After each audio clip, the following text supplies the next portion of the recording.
Flávia, agora parece que é modinha, até adultos estão sendo super diagnosticados aí, um número que aumentou muito, que todo mundo agora tem transtorno do espectro autista. É verdade isso? É modinha agora, Flávia? Olha, falar que todo mundo é autista ou que é modinha, não digo, mas que aumentou muito o diagnóstico em adultos, aumentou muito. E para falar disso, Flávia, nós trouxemos, ela já é da casa, ela já é assim, não vou nem apresentar direito, porque você sabe quem que é ela, né, Flávia? A Emanuela Borges, a famosa Manu! Manuca. Seja bem-vinda, Manu. Obrigada. Ela já veio gente. aqui, ela já falou sobre transtorno de déficit de atenção e hiperatividade. Falou também sobre avaliação... Neuropsicológica? Não, Não. avaliação Não vocacional. lembro. Ah, é verdade, Aham. verdade. E agora ela veio aqui para a gente falar sobre transtorno do espectro autista no adulto. Daqui a pouco vai poder pedir música. Com o diagnóstico tardio, na verdade. Ó, daqui a pouco vai poder pedir música. Eu acho que logo depois. É, já vai poder pedir música, já vai bater recorde aqui. Manu, mas deixa eu te falar uma estatística interessante. 878% de aumento em diagnósticos de transtorno do espectro autista tardio, quer dizer, depois da fase adulta. Uhum. Tá? E aumentou, e esse é um estudo de coorte no Reino Unido, que avaliou de 2018, de 2008 até 2018. Isso, foram 10 anos. Não, 20 anos. Não. Peraí. Então, A gente é de humanas. Obrigado, gente. 1998 até 2018. Ah, tá. 20 anos de estudo.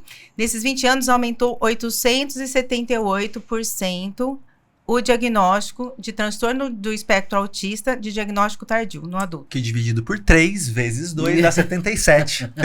Manu, e o que significa isso? Significa que aumentou o número de autistas? Começaram a nascer mais autistas? Mesmo, como que explica pra gente aí? Gente, e dizem, né? Aliás, não, isso aconteceu recentemente, né? O presidente lá dos Estados Unidos ficou tão preocupado com esse aumento significativo no mundo inteiro e ele resolveu solicitar um estudo relacionado a esse aumento para entender se tem a ver com alimentação, se tem a ver com alguma medicação, se tem a ver com alguma coisa que hoje a população tá tendo contato, né? E, na verdade, o que a gente entende é que antes tinha uma subnotificação. Né? O que se entendia é que para virar transtorno, a pessoa não tem que ter um desenvolvimento no mínimo habitual. Né? Uhum. Se ele não tem um prejuízo grande, visível, significativo, então não é nada. É frescura. Ou então, é simplesmente... Quando eu falo de prejuízo, é mais o prejuízo que a gente vê. Porque dentro da pessoa tem toda uma angústia, né? É muito difícil, a gente vai falar sobre isso. Mas quem tá de fora, ele é funcional, né? Então, mas assim, na verdade, esses 787% de TEAs que aumentaram, na verdade, eles sempre existiram, né? Sempre foram TEA. Sempre foram TEA, é que eles estavam invisíveis. Eles Sim. não estavam diagnosticados por uma questão de restrição de diagnóstico clínico, de Sim. critério diagnóstico. É isso que você está falando, né, Manu? Isso. Na verdade, quando a gente tem um funcionamento, né, que vai vir com prejuízos, dependendo, hoje a gente fala do TEA como um espectro, que é, inclusive, recente, faz parte da DSM-5, né, que é um espectro bastante ampliado. Antes a gente tinha esse espectro mais fechadinho, né? Então era muito, para entrar no espectro tinha que ter algumas questões bem visíveis, notadas, e isso só era possível se esse indivíduo realmente estivesse demonstrando maiores prejuízos. Tanto é que a gente separava, né? O Asperger, por exemplo, que hoje a gente entende, né? Quem foi, enfim, não é nem algo interessante, né? Por que a gente não fala mais Asperger, né? Mas antes, a gente separava, tirava do TEA, né? Os sintomas semelhantes, diagnósticos que poderiam entrar no espectro, a gente tirava. Então, mas assim, falando de diagnóstico de transtorno do espectro autista, vamos começar pelo básico, assim. O que seria o transtorno do espectro autista? Do que ele consiste? Como a gente consegue entender que alguém possa estar, ou pelo menos suspeitar que alguém possa estar dentro desse espectro do autismo? Bom, o transtorno do espectro autista, ele é caracterizado, primeiro que ele é um transtorno do neurodesenvolvimento.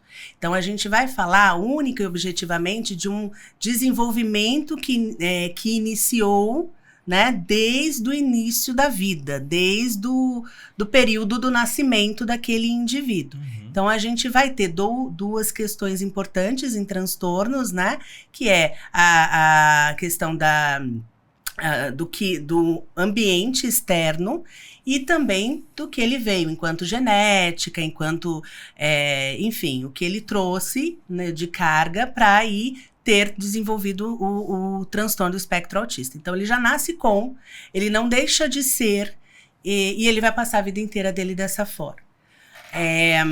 E é caracterizado por 3 grandes pilares, né? A gente vai falar da questão do social, da questão de comunicação, e o terceiro pilar é do desenvolvimento... Comportamento repetitivo. Isso, quando a gente fala do quanto ele repete as ações, né, dentro da inflexibilidade mental que ele tem. Como que é feita essa avaliação, assim? Chega um adulto, por exemplo. Quem que ele procura primeiro? Manu, Flávia? Oh, meu Deus, quem procurar primeiro? Então, o diagnóstico oficial do transtorno do espectro autista, ele acaba sendo feito pelo psiquiatra. Sim. Então, assim, o ideal é vir primeiro para o psiquiatra para ele realmente avaliar, suspeitar, avaliar, de repente pedir também uma avaliação neuropsicológica para complementar e validar ainda mais esse diagnóstico. Mas a avaliação psiquiátrica em si, ela vai avaliar aspectos clínicos do transtorno autista, né? Uhum. Então, por exemplo, é aquilo que a Manu já falou. Então, os 3 núcleos básicos, se ele já teve desde do nascimento alterações de comunicação, de socialização, e se ele tem um comportamento mais rígido, mais repetitivo. Sim. E de lá vem um arsenal que a gente chama de espectro. Então, que tem várias características de hipersensibilidade, de conseguir olhar nos olhos ou não, de ter alguma habilidade hiperfoco ou não. Então, aí vem características diversas, as nuances que poderiam entrar dentro desse espectro. Mas os 3 principais são esses. Mas você, como médica, assim, quando chega uma pessoa adulta no seu consultório, porque deve ser bem diferente, né? Porque... Sim. Geralmente a criança, ela vem assim, porque a escola percebeu alguma coisa, os pais vão Tem 3 observando. caminhos, Paulo, que eu percebo, pelo menos. Um é quando a gente fica com o filho? Não, Um é porque o paciente começou a ter mais contato começou a ter mais conhecimento sobre transtorno do espectro autista e ele mesmo se percebe... E vem à procura de validar um diagnóstico, que normalmente ele já sabe que ele é. Um segundo às vezes, ou muitas vezes, né, Manu, quando o filho deu o diagnóstico do espectro autista. Sim. Muitas vezes. E assim, a genética é muito forte. Então, assim, tem uma grande chance do pai ou da mãe ser. Acima de 80%. Uau. Acima de 80% de ser um dos 2. E uma terceira possibilidade são pacientes que, às vezes, eu percebo que tem um comportamento com uma inabilidade social, uma inabilidade de comunicação, que tem uma rigidez mental, que tem uma dificuldade de melhorar no quadro, porque, às vezes, ele vem com uma depressão ou com uma ansiedade. E, na verdade, a gente percebe que aquilo é só... Uma inflexibilidade. Isso, é só desenvolver uma consequência que, na verdade, o sofrimento do transtorno de espectro autista traz. E aí você começa a perceber. Então, tem alguns pacientes que eu até acabo sugerindo, né, que ele faça uma avaliação neuropsicológica por uma desconfiança clínica minha mesmo. Mas assim, vem por esses 3 motivos. Sim. Aí você levantou a bola, jogou pra Manu, chegou na Manu. Como que é, Manu? Qual que é a diferença, né? Dessa avaliação psiquiátrica pra neuropsicológica? Na verdade, a psiquiatria é quem dá o diagnóstico de autismo. Então, ele não cabe a quem faz avaliação neuropsicológica. O que a gente faz é olhar com uma lupa para aquela questão. Sim. E aí a gente vai dividir o funcionamento daquele indivíduo em várias partes. É como um exame clínico, né? E a gente vai olhar, como é que é o funcionamento social? Quais são os prejuízos, né? Em alguns momentos acontece de ser diferente do diagnóstico dado, pode acontecer. Não significa que ele não seja, não é porque a avaliação neuropsicológica a gente não conseguiu identificar que ele de fato não tenha. Pode acontecer também, é mais difícil. A avaliação neuropsicológica, ela não acontece sozinha, né? Ela não acontece sozinha. Uhum. Então, a gente vai olhar para ele, mas a gente depende dele. Sim. Então, tem momentos em que ele vai vir, dependendo do nível em que está essa inflexibilidade, né? Dependendo, ele iniciou uma atividade profissional, por exemplo, então ele vem mais treinado, ele vem mais flexível do que a primeira vez que ele foi para o psiquiatra. Então, ele já imagina, dependendo da preservação cognitiva, ele já imagina as perguntas que vão ser feitas, ele pode interferir. Então, a avaliação não é, ela é um auxílio, né? Uhum. Ela não pode ser vista como aquela que vai bater o martelo. Assim, mas ela é muito importante para o psiquiatra. Por exemplo, assim, eu e a Manu, a gente, né, tem uma parceria muito, muito antiga já. Uhum. E por que é importante? Porque normalmente o transtorno do espectro autista com diagnóstico tardio são de pacientes que têm um grau mais sutil de TEA ou um suporte 1, então mais difícil de avaliar, porque se nunca foi reconhecido, se não foi reconhecido desde a infância, é porque ele conseguiu ter uma boa adaptação. Então, normalmente é um quadro mais leve. Sim. Ou o paciente tem um QI muito elevado, que ajudou ele a não ter tantas disfunções ao longo da vida, ou baixo desempenho, ele continua tendo bom desempenho. Ou, na verdade, são mulheres que têm uma boa capacidade de camuflagem dos sintomas. Sim. Então, assim, o psiquiatra, a gente avalia, vê a evolução, o histórico que o paciente fala, mas, assim, é ainda um quadro difícil de a gente fechar o diagnóstico. Por isso que a avaliação neuropsicológica, ela entra com muita validade, assim, com um suporte muito bom para a gente, um complemento muito bom, porque a gente consegue avaliar função a função do cérebro daquele paciente. Ou seja, ele dá um direcionamento também, né? Um caminho, tanto acho que para o psiquiatra quanto para psicoterapia, né? Para o psicólogo que vai... E ajuda a avaliar função a função, né, Manuela? Para a gente fechar fechar mesmo o quadro. E uma coisa que é muito importante também, né? Que eu tenho observado de vários profissionais...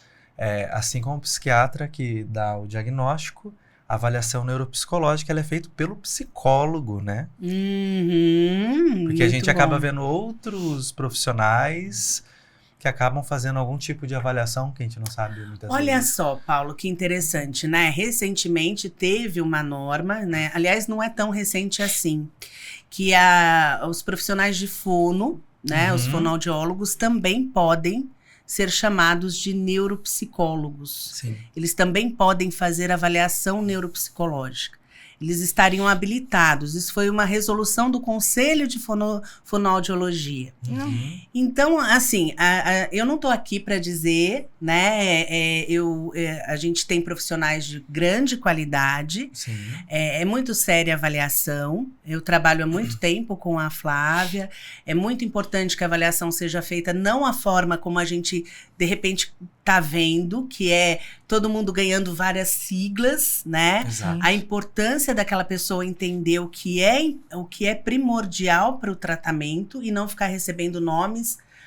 Eu sou TOD, eu sou TEA, eu sou TDAH, eu sou isso, eu sou aquilo. Porque o que a gente precisa ver ali é o funcionamento. O que está disfuncional precisa alcançar o que está funcional, para que aquele indivíduo tenha uma qualidade de vida. Eu acho que quem trabalha com saúde mental tem que pensar nisso.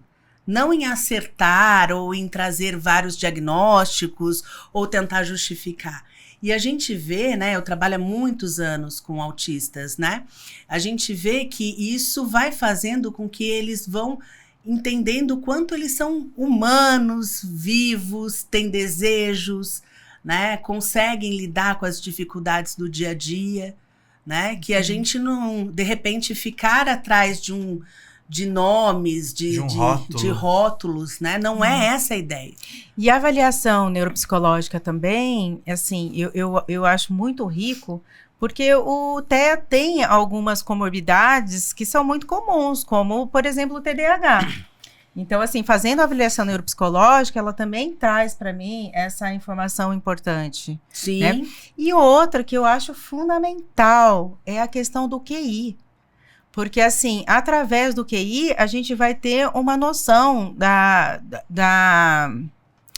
de como vai ser a evolução desse paciente. Mas a inteligência, assim, o coeficiente... A coeficiente de inteligência, o QI. Né? Ele vai interferir nesse diagnóstico também? Não interfere, mas, assim, a gente sabe que uma pessoa que tem um QI mais elevado, ele vai ter um funcionamento mais adaptativo. Isso. Vai ter uma capacidade, talvez, muito melhor laboral. Para o trabalho, até para sua melhora nas habilidades sociais, ele vai ter diferente de 50%, quase 50%, né, dos TEAs que tem um atraso mental. Sim, sim. A gente tem duas situações aí, né? O fato da pessoa ser muito mais inteligente faz com que ela saia, ela não fique tão próxima à grande maioria da população. Né? Então, aquele indivíduo, ele pode ficar com um funcionamento diferente da grande maioria. Mas ele tem questões funcionais, cognitivas, que vão suportar as dificuldades que ele tem. Então, é camuflagem, né, que a gente chama. Então, o que seria uma dificuldade social, como ele tem uma habilidade de inteligência, às vezes a forma de treinar. Às vezes a forma rápida como ele responde, às vezes ele entende, que nem eu tenho pacientes que falam, eu já entendi o significado do kkk. Então, quando eu quero falar alguma coisa que é muito séria, quando eu quero falar uma coisa que é muito séria e que eu acho que eu vou ofender, eu coloco o kkk. Que dá uma aliviada. Uhum. Parece uma coisa simples, mas eu tô falando de um indivíduo, um engenheiro, que ele entendeu isso porque antes ele era muito mal visto, né? Ele ia mandar alguma informação, fazer alguma coisa, uma reunião, e as pessoas, nossa, que grosseria, né? E aí agora ele entendeu. Então, essa forma que ele vai criando, ela vem de habilidades cognitivas, né? Tô dando um exemplo bem simples, mas dá pra gente carregar isso para outras esferas, né? Mas, por exemplo, quando a gente fala de família, assim, às vezes tem famílias que, por mais que sejam diagnósticos tardios, de adultos, enfim, que acabam tendo um pouco de resistência no diagnóstico, assim, por exemplo, mas ele tem uma boa comunicação, ele abraça, ele olha nos olhos, Sim. ele... Porque as pessoas estão acostumadas com aquele critério mais rígido, antigo, que uma pessoa que tem um diagnóstico de transtorno autista teria que ser algo que a gente chama hoje de suporte 2, 3, de um grau mais grave. E os mais sutis, o suporte 1, mais leve, são quadros que eles conseguem ter uma capacidade de adaptação, de imitação, de treinamento, de usar, né, o lado mais lógico para conseguir, né, adaptar as dificuldades. Agora, então, o que a gente não pode esquecer é que isso que é muito simples para a gente não é simples para eles, Sim. né? Então, isso vai demandar de uma carga cognitiva, né, do uso da inteligência, talvez até inapropriado. Porque esse exemplo básico que eu falei de kkk, isso custa bastante para o indivíduo, né? O que para nós é habitual. Eu vou colocar aqui um sorrisinho, uma piscadinha, porque aí alivia a minha, né? É automático. Para eles, custa pensar, né, sobre isso, custa pensar a quantidade de kkks, né? Custa pensar se coloca uma perguntinha embaixo. custa uma série de coisas e vai envolvendo tempo, né? Sim. E é o que a gente chama, né, de bateria social ou de carga emocional, que normalmente o paciente, que às vezes está bem adaptado, mas todos os dias, de tanto tentar administrar essas inabilidades e tentar adaptar tudo isso, ele chega com um cansaço, um esgotamento emocional, físico, que é muito diferente das pessoas que não têm TEA. Mas quais são as características, assim, por exemplo, a gente fala de adultos, né? Quais são as queixas que mais aparecem, assim, para vocês, que eles foram percebendo, assim, que isso daqui não é típico das pessoas e eu faço e para mim tá sendo muito difícil adaptar, ou que eu percebi que, nossa, eu realmente tenho uma ação ou uma reação diferente das outras pessoas, ou uma percepção. Assim, eu acho que quando os pacientes, o que eles mais se queixam, eu acho que o que tem mais dificuldade é na habilidade social. Eu acho que é essa questão de estar 24 horas em contato com outras pessoas, trocando. É como se ela não soubesse o que falar para você, como se comportar o tempo todo. É como se fosse algo estranho, que ela tá o tempo todo... Tendo que ser um personagem. Tendo que tentar se adaptar a algo que não é natural a ela, sabe? Como se ela não tivesse uma naturalidade para se comportar como a gente tem. Isso. Existe uma rigidez comportamental. A gente está falando isso, né, como termos que existem nos sintomas, né? Mas essa rigidez, ela tem a ver com a forma da pessoa se comunicar muito literal, né? Então, eu não consigo sair disso. Se eu tiver que fazer determinada coisa, eu vou fazer do jeito que me foi pedido. Sim. Qualquer coisa que saia daquilo vai demandar energia, vai demandar tempo, vai demandar falta de conhecimento, eu não vou conseguir fazer. Imagina o prejuízo que isso não acarreta para a vida do indivíduo, porque quando a gente acorda, a gente já começa ali fazendo os nossos lobbies, né? As nossas conversas, negociando. Quem tem filhos é o filho que vai dizer que pode, se não pode, se a gente não vai poder falar que não. A gente já começa, aí funcionário chega em casa... ou então não vem, não vou trabalhar hoje. Imagina a quantidade de estímulos que a gente tem que ficar negociando. Às vezes, para quem não entende como que é, só para rapidinho, o que seria esse literal, né? Você chegar para uma pessoa e falar assim, tira o seu cavalinho da chuva.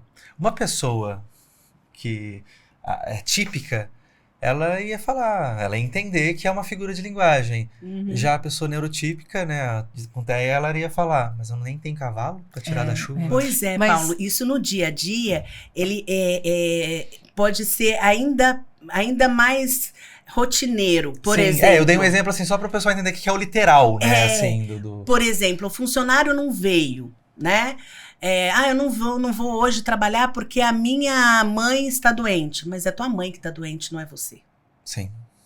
Entende? Perfeito. E não é uma maldade de, é tua mãe que está doente. E essa situação de repente, a funcionária não aparecer naquele dia, gera um desconforto gigante, porque ela não sabe como lidar com uma rotina diferente do que ela está esperando e habituada. Acabou. Essa cognição, né? Essa rigidez. Ela não consegue fazer essas pontes, né? Assim, do além do... Mais uma limitação muito importante que eu queria que você falasse é sobre a teoria da mente.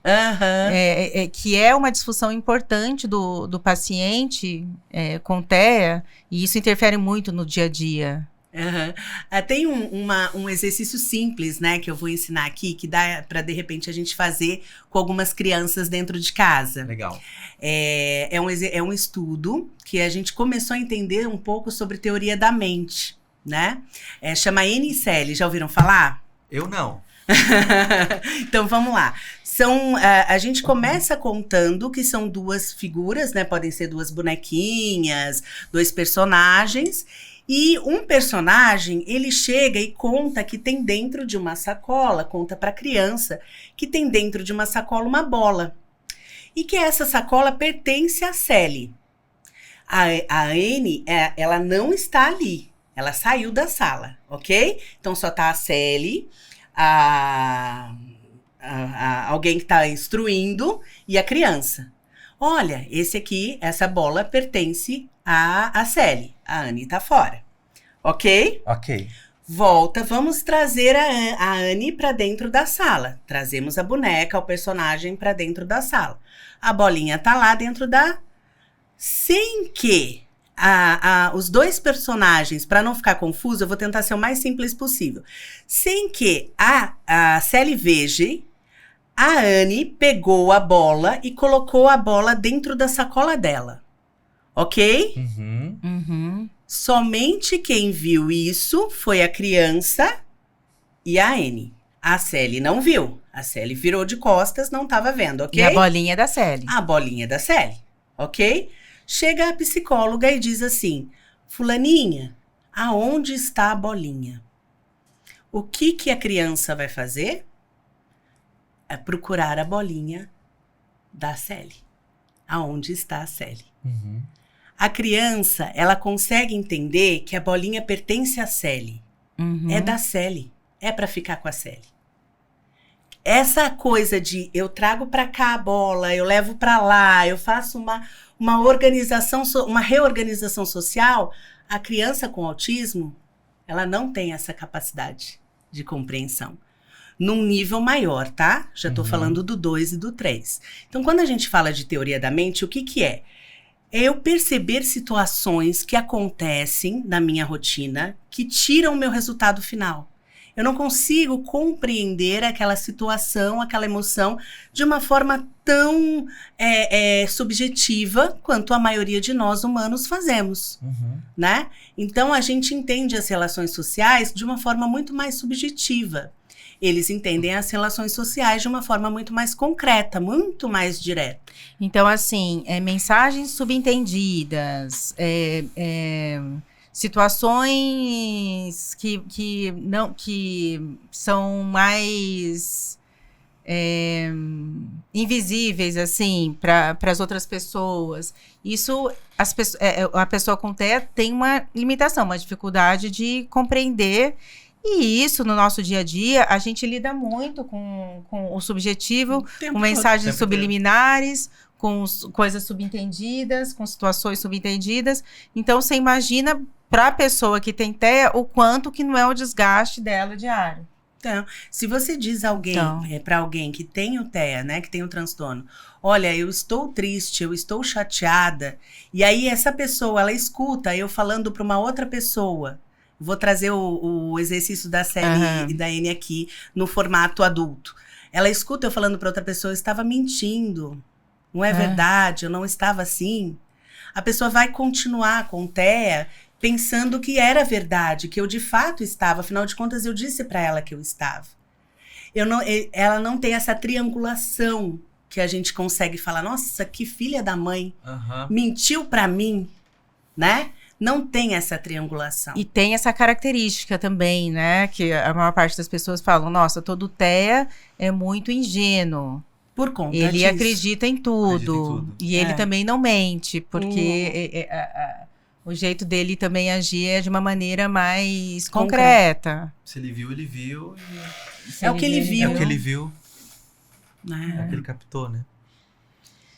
Então, mas assim, na avaliação psiquiátrica, a gente também pode aplicar, por exemplo, a gente faz uma investigação do histórico, que tem que se ter sempre, que tem que ter todas essas dificuldades ao longo da vida, mas também a gente pode aplicar, por exemplo, um questionário, que é um questionário que chama RADS-R. São 80 perguntas, mas são perguntas mais de triagem. Sim. Para a gente ter um direcionamento e ver se realmente cabe no diagnóstico, está ajudando, tudo que a gente colheu, se também valida por aquele teste, e aí encaminha para avaliação neuropsicológica. Que é muito importante. Que é muito importante. Então, Manu, aquilo que a gente estava discutindo agora, né? Que tem estudos que mostram que pessoas com altas habilidades e TEA chegam até 10%. E outros estudos falam que não, que é igual à população geral, que são só 2%. E aí, eu e a Manu, a gente estava aqui discutindo até porque, na verdade, altas habilidades também se relaciona a pessoa que tem um QI abaixo de 130, porém, que tem uma habilidade muito alta e específica. Isso. E aí, e os TEAs têm muito essa questão de ter uma habilidade específica. Então, por isso que parece que os TEAs têm mais pessoas com altas habilidades do que a população geral, né? Sim, sim. A gente tem hoje, né, quando a gente fala de altas habilidades, duas grandes teorias. E ambas, né, não vão bater o martelo de que a gente precisa de 98% acima, né, de um funcionamento cognitivo acima de 98%.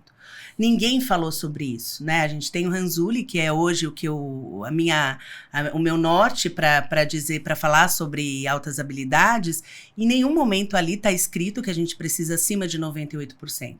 É claro que a gente usa essa nomenclatura, essa maneira de trabalhar, de tentar rastrear, porque a gente entende que o funcionamento cognitivo, ele precisa ser bom, ele precisa ser alto, quando a gente não identifica nenhuma superabilidade. Quando a gente identifica alguma superabilidade, faz sentido esperar um QI alto, mas não esse QI de alto funcionamento. Então, se a gente for lá ver, por exemplo, né, tem esses programas falando dos meninos que são autistas ou que são autistas de alto funcionamento ou altas habilidades, a gente tem o Luciano Huck fazendo dia de domingo lá, né?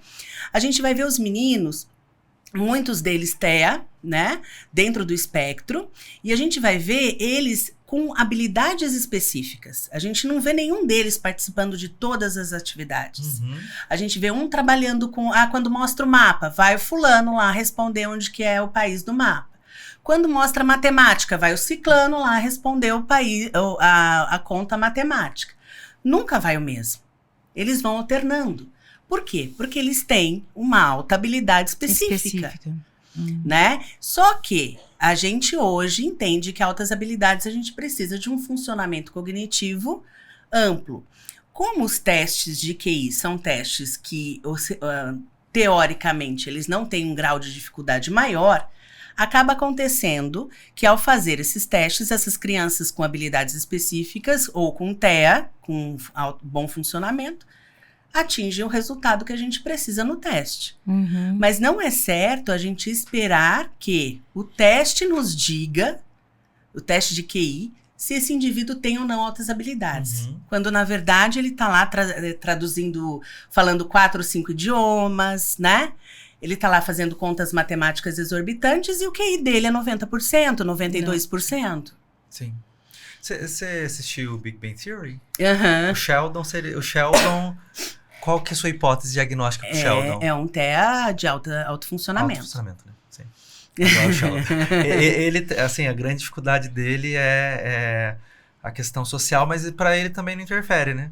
É interessante que para ele ali na série, ele é daquele jeito e pronto, né? Ele não... Tem muita confusão, né, em relação a alguns sintomas, porque os sintomas, eles são presentes em várias situações. Então, a gente tem uma questão da social, por exemplo, que a gente vai encontrar ela no TEA e a gente vai encontrar também no altas habilidades que não tem o transtorno. Sim. O que acontece com alguém que é acima de 99% da população cognitiva? Essa pessoa não consegue conversar com todo mundo. Mas ela não consegue conversar, não é porque ela é antissocial ou porque ela tem alguma dificuldade social. É porque a fala dela não interessa a ninguém. Exato. A capacidade dela é muito acima. E ela também, às vezes, não tem muita paciência. E ela não tem muita Conversando com paciência. outras pessoas que não vão conversar sobre... O hiperfoco, por exemplo, do autismo, ele é muito comparado, né, ou confundido com o hiperfoco do TEA. E a gente precisa entender esses sintomas, o raciocínio clínico, para a gente diferenciar uma coisa da outra. Quem tem hiperfoco no autismo é um hiperfoco bem rígido, bem determinado, bem seletivo. Então, ele vai fazer sempre a mesma coisa, da mesma maneira, tudo certinho, uma questão de controle. E vai treinando, até que ele entra numa super habilidade daquilo. Sim. O TDAH já é um hiperfoco displicente. Sim. Ele é um hiperfoco mais voltado para o todo, para a comunicação. Ele é um hiperfoco mais social. Então, assim, passageiro. Exato. Né? Então, a gente precisa ter essas escutas, inclusive para dentro da avaliação, para que a gente consiga entender e não ficar ali fazendo um monte de diagnóstico, né? Sim. A gente precisa entender o funcionamento daquele indivíduo. Sim. Adoro a Manu falando, gente, que dá pra entender tudo, né, Manu? Fica assim. Sim. Você também, Flávia! Não, mas a Manu, ela tem uma didática maravilhosa. Na verdade, tem uma Adoro experiência muito falando. grande, né? Com o TEA. Não, mas eu adoro a Manu falando. Agora eu vou querer A vencer. Flávia também, gente. Porque a Flávia já olha assim pra mim. E eu? Pois é, você tá vendo? O Paulo tá fazendo um trabalho pra tentar abaixar minha autoestima, sabe? Olha, Faz um tempo já isso. Falei pra você, né? Que ele Jamais, quer instituir Flávia. pra mim. eu sempre A te coloco síndrome- pra cima. A Eu síndrome do acho impostor. E ele fica comparando, né, Manu? E ele não sabe. desnecessariamente. E ele não Claro sabe que a que gente não. trabalha totalmente junto há muito Totalmente. tempo. Mas Totalmente. vocês A perceberam gente que a se Flávia, ela complementa. sempre me isola, gente, em todos os Eu episódios. acho que é mais isso. Eu acho que rola um ciúmes, assim. Nossa, agora eu tô Pois sendo é. diagnosticada aqui. Absurdo. Então, mas assim, o que seria também importante a gente estar colocando aqui em relação ao diagnóstico tardio mesmo, Manu? Aham. De sintomas, de... Algo que a gente esqueceu de falar também. Aham. Tudo. Do quanto que é importante. Ah, por exemplo, isso aqui é uma pergunta super importante. Como uma pessoa pode ser TEA se ela é tão boa, se ela tem uma performance tão boa profissional? Ou se ela é um palestrante, sendo que a pessoa não poderia ter uma boa É comunicação. professor. Como eu posso explicar isso, Manu? Aham. Lembra que eu falei que o TEA, ele tem, o hiperfoco dele, ele é bastante específico, mais rígido, né? Então, ele vai fazer aquilo que seria natural para o outro, né? Se ele tiver uma preservação cognitiva. E se for o hiperfoco dele, ele vai fazer isso de forma treinada. Fica diferente daquilo que a gente tem enquanto dom, que a gente entende que é natural daquele indivíduo. Ele não, ele vai ficar mais marcadinho. Então, se ele vai para fazer uma palestra, e ele é muito bom em palestras também, tem muitos TEAs bons em palestras, porque palestra não é aquilo assim de improviso tanto quanto a gente imagina. Mas assim, uma coisa assim que é uma diferença que seria excelente para estar explicando para as pessoas é que assim, o TEA tem dificuldade de comunicação, mas não tem uma dificuldade de habilidade de linguagem. Não, a Então, linguagem- assim, ele pode ser um bom palestrante, mas mesmo assim tem muita dificuldade de comunicação pessoal. Sim, não é? Então, assim, um TEA pode ser um bom palestrante. sim, sim. Porque a palestra a gente depende muito da linguagem, né? Eu preciso de uma linguagem adequada para eu conseguir ter uma comunicação assertiva. Se a gente depender muito mais da comunicação social, esse TEA ele tem prejuízos, né? Então, para ele explicar, por exemplo, alguma coisa, né, alguma matéria específica, ele vai usar do seu potencial de linguagem. Sim. A forma como ele vai explicar, os detalhes que ele vai usar, né? A paciência, que na verdade não é uma paciência, de novo, do aspecto emocional. É muito mais assim, eu vou repetir até você conseguir entender. Então, eu vou usar outras habilidades que não as habilidades de comunicação. As habilidades de comunicação social, eu tenho prejuízo, né? Então, a gente precisa entender um pouquinho isso para, inclusive, não ficar falando, todo mundo agora é autista, né? Sim.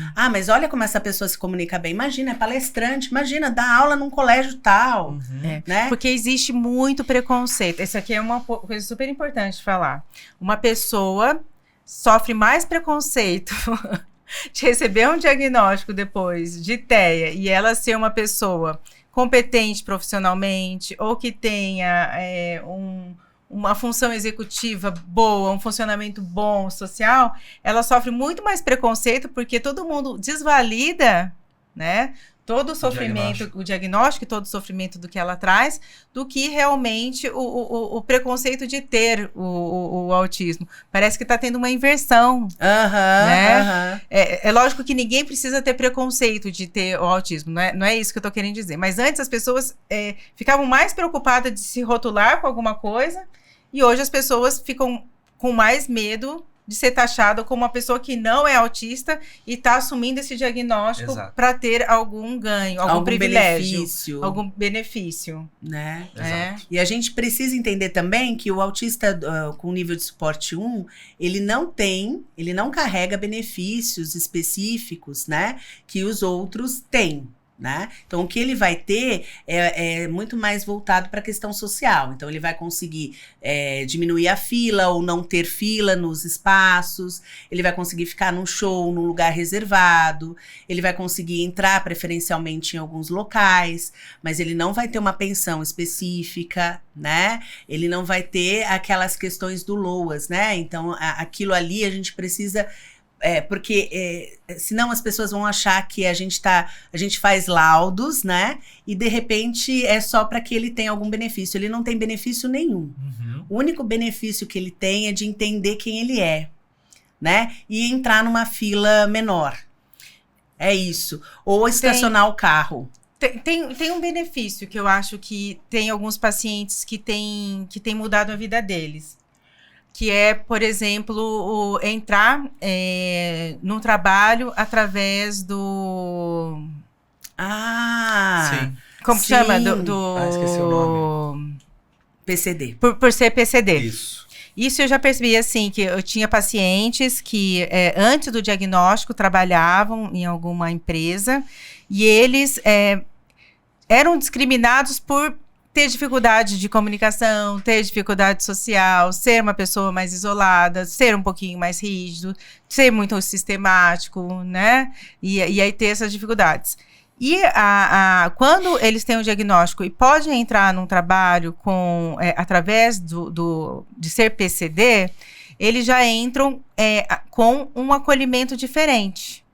Então, assim, isso eles têm me falado. Nossa, é bem diferente, porque eles já sabem que eu tenho essas limitações, eles já sabem que eu tenho essas dificuldades, então eles me compreendem. Exato. Pelo contrário, eles tentam adaptar as coisas, o ambiente para que fique mais fácil para mim.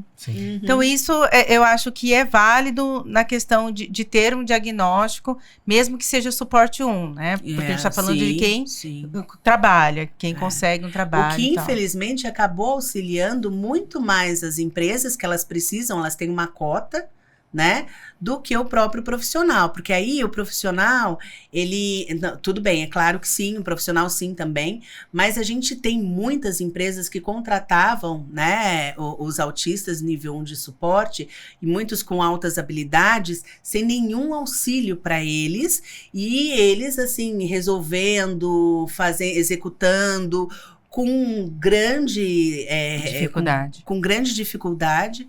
E isso ao longo da vida deles, né? Então, hoje, pelo menos, eles têm esse suporte, mas continuam sendo eles que são contratados. A gente ainda tem uma dificuldade com os níveis de suporte maior, né?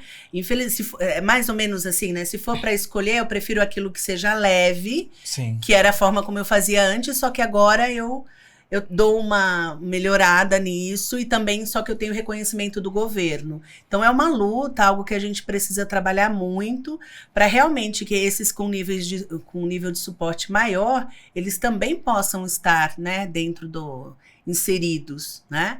Porque hoje, se a gente vai essas empresas de software, tem gente que fala assim para mim, sempre foi, Manuela. A empresa toda é de autistas. Então, tem algumas profissões que, pelo menos assim, eu percebo meus pacientes, design gráfico é algo que eles escolhem muito. Sim.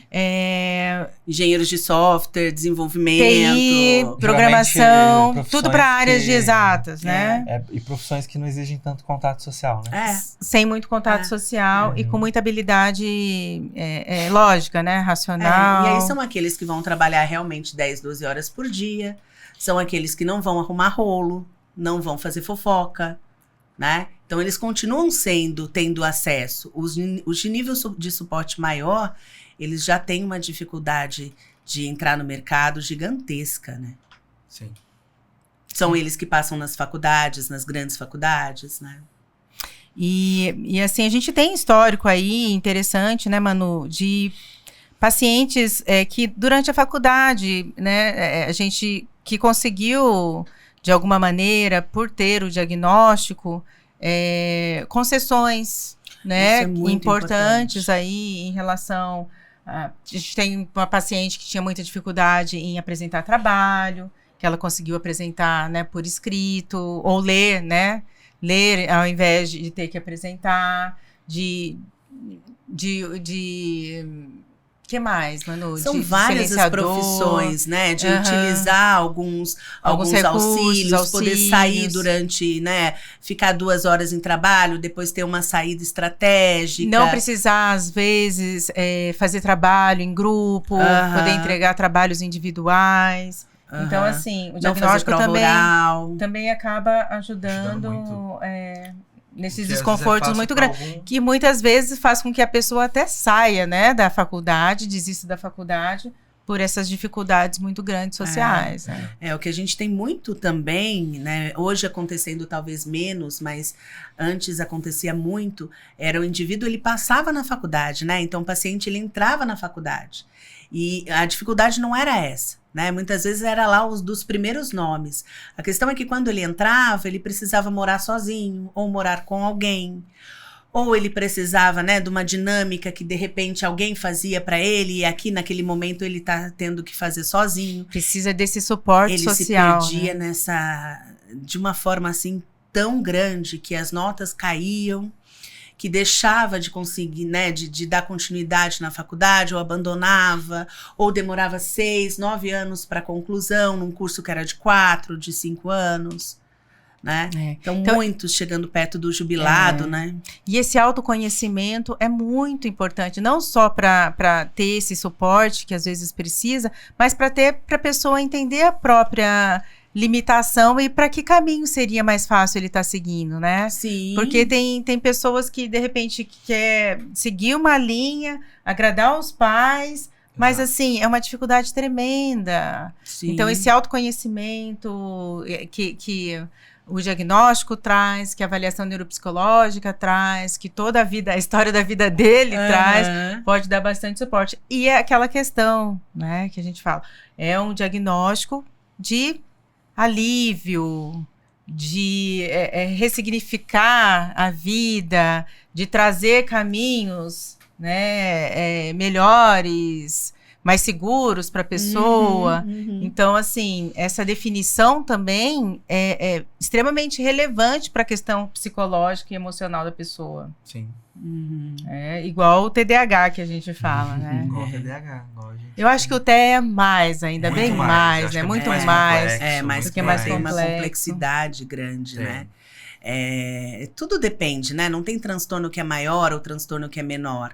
Ainda mais quando os transtornos pertencem ao mesmo eixo, né? Que é o caso do TDAH e o do TEA. A gente costuma dizer que o que a gente coloca primeiro é aquilo que vem antes, né? Aquilo que é maior. Então, a gente fala, indivíduo tem o transtorno do espectro autista com comorbidade, porque a gente entende que essa comorbidade, ela é um suporte, na verdade, ela vem em conjunto. Mas o que grita mais alto, o que é mais forte, a hierarquia dele é o TEA. E assim, só uma coisa que eu acho muito interessante, enquanto a gente estava discutindo sobre isso, eu tenho uma paciente que, o quanto isso veio melhorando nas relações emocionais, sociais, porque ela começa a compreender que aquilo que faz bem a ela nem sempre vai fazer bem para os outros também. Que era uma coisa tão simples, eu tô falando de uma médica, né? Que era algo tão simples da gente normalmente entender, e ela só foi compreender isso hoje com quase 40 anos. Né? Então, quando ela vai indicar um tratamento para um paciente, ela sempre pensava, esse é o tratamento porque é isso que funcionou para mim.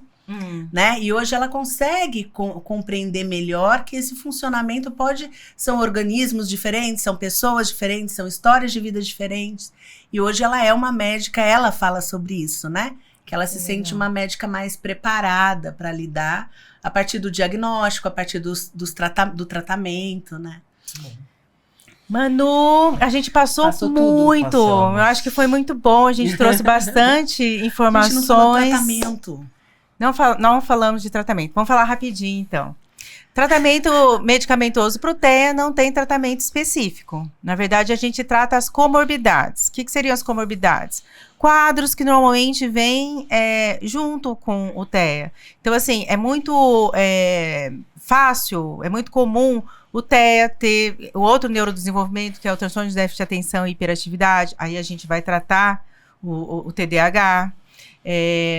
É muito comum ter transtorno de ansiedade ou transtorno depressivo também em conjunto. Então, a gente vai tratar essa depressão, essa ansiedade e medicamentosamente mais nesse aspecto. Tem algumas medicações que normalmente são a primeira escolha, mas isso não vem ao caso. Agora, eu queria saber, Manu, de tratamento mais específico em relação a terapias.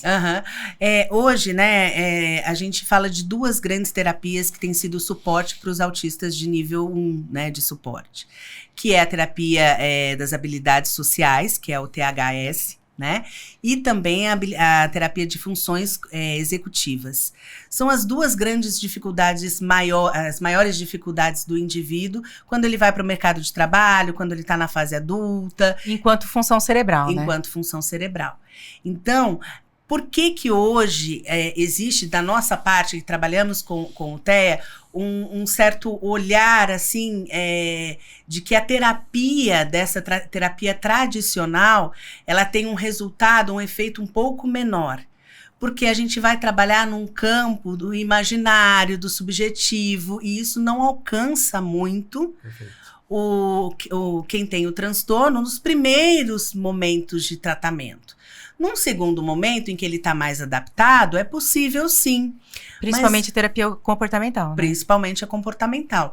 Mas logo de cara, quando ele descobre, quando ele entende, se você perguntar, ele vai dizer, eu abandonei vários momentos, pela minha dificuldade de compreender o que estava sendo me dito. Né? Então, a gente precisa primeiro tornar aquilo mais possível de escuta, para que daí ele vá para um campo de terapia. É totalmente possível, né? Hoje tem aí muitos autistas que eu atendo dentro da minha linha de trabalho que fazem terapia com outros profissionais. Tá tudo certo. E as 2 terapias. As 2 terapias. Sim. Faz comigo as 2 terapias. A gente tem muitos pacientes, quase todos os meus pacientes fazem treinamento de função executiva e tem de habilidades sociais com a Manu. E tem dado muito resultado. E agora a gente tem que falar do nosso patrocinador. Verdade, nosso patrocinador. Vamos lá.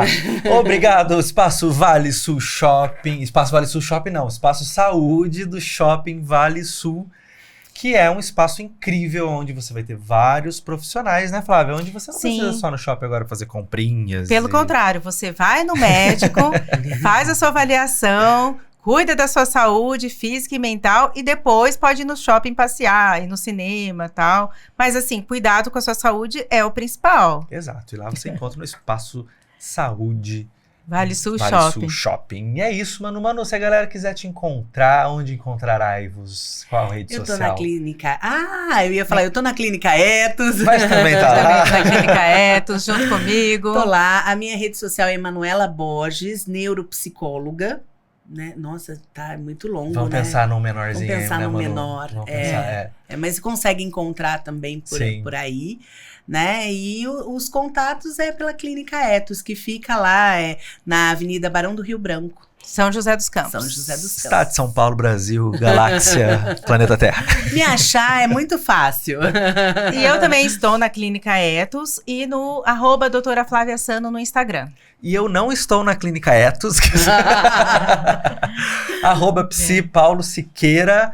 E também não esqueça de seguir-nos no @surtadamente podcast, tanto no Instagram quanto no TikTok, aqui no YouTube, também no Spotify. Não esqueça de se inscrever, de apertar o sininho, curtir e compartilhar, porque o teu comentário, a sua presença aqui é muito importante. Já somos mais de 50 mil surtadinhos, né, Flávia? Com certeza. Gente, E pra qualquer caramba. dúvida que você tiver, é só mandar pra gente aqui, que eu e a Manu e o Paulo vamos responder. A gente Gente, responde tudo. Bom, isso mesmo. Beijão. beijão, semana até que vem. semana que vem. Tchau, tchau.